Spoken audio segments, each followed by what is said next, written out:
Hello, I'm Eric Snodgrass, and thank you for watching this weekly Ag Weather Update brought to you by AgCarolina Farm Credit.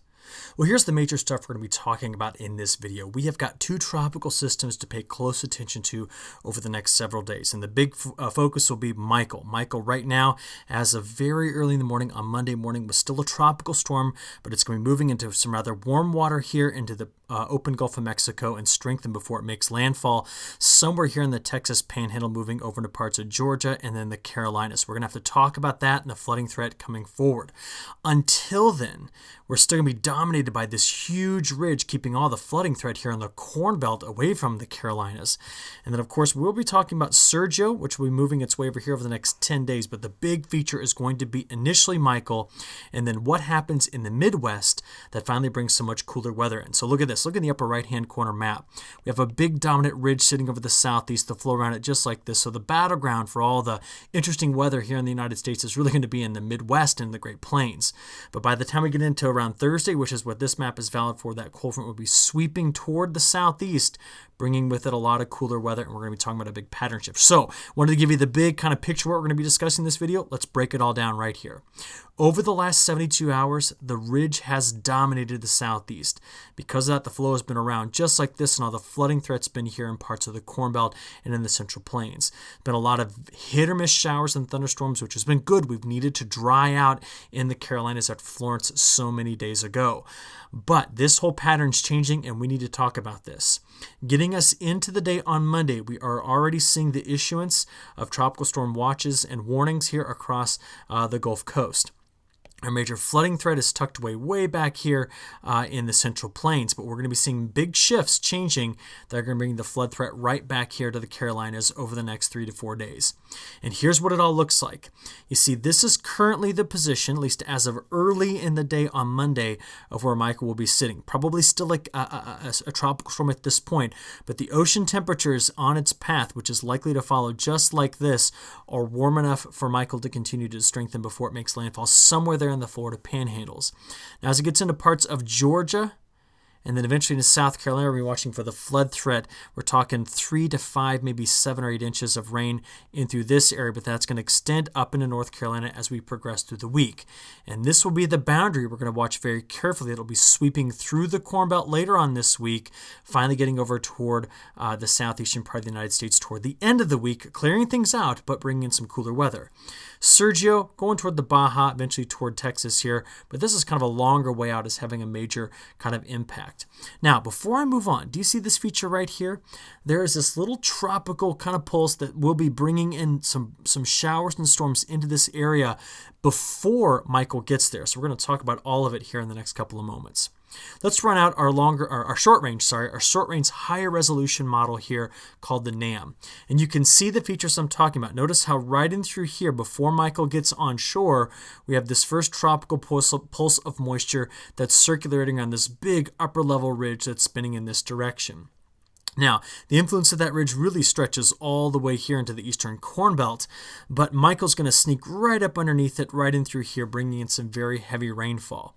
So at least as we get through the start of this week, we can see that the first few days, things are going to be relatively dry in the Carolinas, but we're watching that first tropical pulse moving its way there into parts of Georgia, South Carolina, and then coastal North Carolina by the time we get into around 8 o'clock in the morning on Wednesday. Okay, beyond that, let's just take a quick look at what the forecast model guidance looks like for Tropical Storm Michael, soon to be at least Category 1 strength Michael.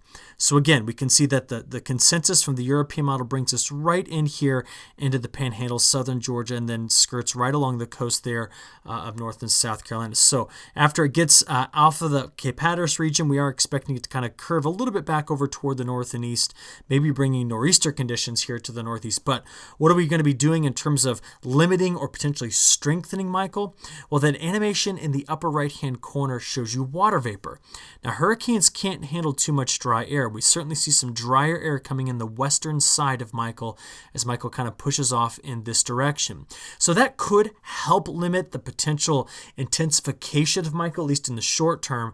But I'll tell you this, that map down there on the bottom, that is showing you wind shear. That's showing you wind shear for the next 5 days. And I'll just say this, Michael is right here.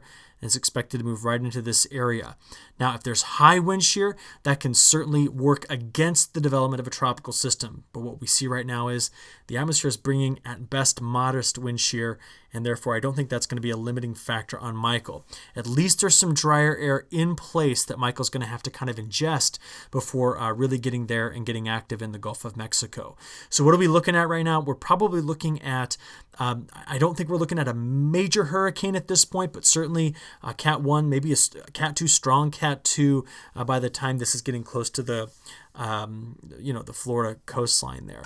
But I'll say this, doing 3+ day forecasts of hurricane intensity is very, very challenging. All right, by the time we get into the day on Tuesday, this is where the major circulation for Michael is going to be. Now, what's controlling this is we initially have a big upper-level high-pressure system that's going to be pulling Michael toward that coastline here.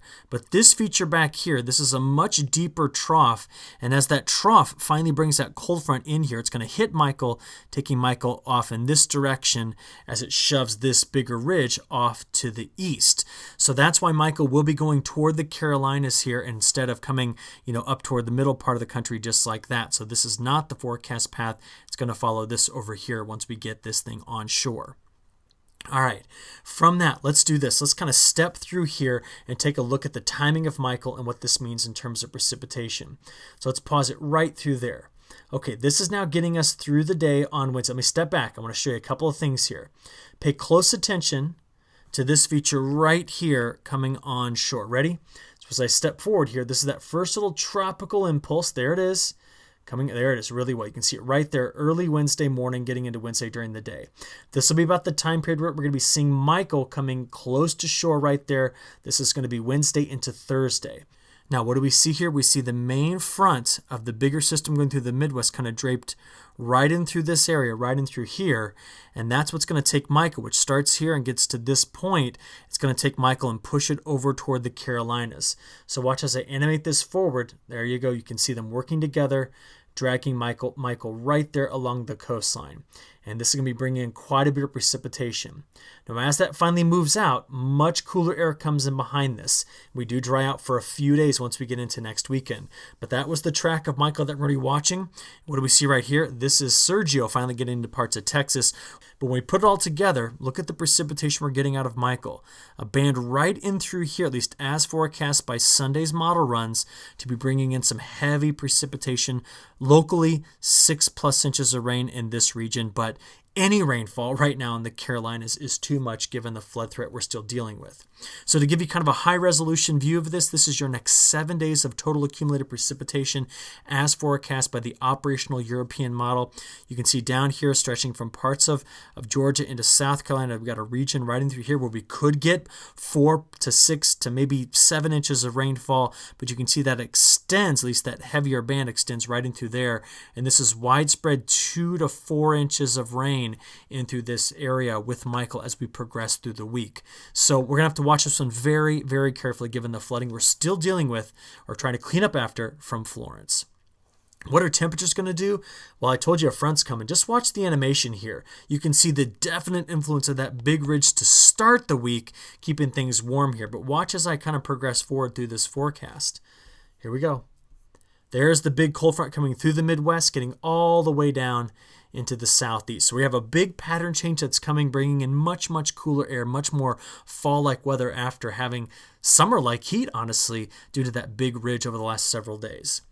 Okay, the overall flow pattern, well, to get us through middle part of the week, remember, here's Michael. By the time we get into Wednesday morning, remember, we still have a deep trough west, big ridge over the east, so we're going to see warmer than average conditions at least through midweek. But look at what happens by the time we get into next Saturday. Big plunging trough comes through with that cold front there, and things are going to really, really cool down. Now, when we get beyond that, let me show you what the big pattern flip's been in the models. We have for quite some time now seen a big ridge sitting where I just drew that circle. What do we have now? We have a much, much deeper trough, and the ridge is now over the west United States. Now, what does that mean? Well, if the ridge sits here, This brings in a much cooler pattern here for the East Coast as we get past mid-month. So this front that's coming through at the end of this week is going to be a major factor here in keeping things cool probably through middle of the month, maybe even the third week of the month as well. So we've got a lot to contend with here when it comes to the upper level flow pattern kind of getting us through the end of the time period. So with that pattern change in Michael, we've got quite a lot to be watching over the next 7 days. And please keep tuned to the National Hurricane Center. That's nhc.noaa.gov, NOAA.gov. Be paying close attention to their forecast tracks as Michael sneaks up there along the East Coast, giving us another flood threat this coming week. But with that, I'll go ahead and wrap up this forecast video. We at AgCarolina thank you for your attention. Hope you look forward to our next forecast coming out next week. Thank you.